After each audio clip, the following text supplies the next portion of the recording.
Question देखिए 3 का 3 number, दो लगातार विषम धन पूर्णांकों का गुणनफल 675 है, तो पूर्णांक ज्ञात करें। देखिए अगर विषम संख्या भी है तो मान लीजिए पहला 17 है तो दूसरा क्या होगा 19, दो जोड़ने पर ही प्राप्त होगा, फिर उसका अगला 21 है ना जी।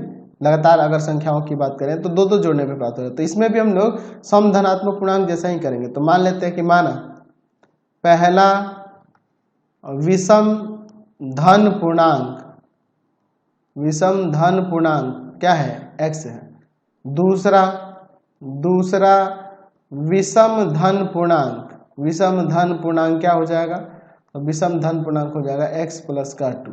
अब देखते हैं यहाँ पर प्रश्न से, इनका गुणनफल 675 है, तो x गुना में x प्लस 2 बराबर में 675, तो यहाँ हो जाएगा एक्स स्क्वायर प्लस का 2x माइनस 675 और बराबर में 0, बच जाएगा एक्स स्क्वायर प्लस का 27x और माइनस का 25x और माइनस 675 बराबर में 0। समझे ना जी, घटेगा तो 2x गुना होगा तो इन दोनों के गुणनफल के बराबर है। इन दोनों में से x कॉमन करेंगे, x प्लस का 27 बच जाएगा, माइनस का 25 कॉमन करते हैं, x प्लस का 27 बच जाएगा बराबर में 0।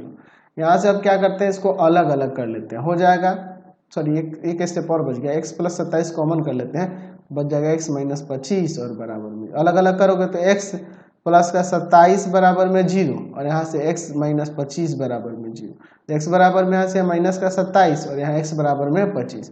चूंकि संख्या एक विषम धन पूर्णांक है,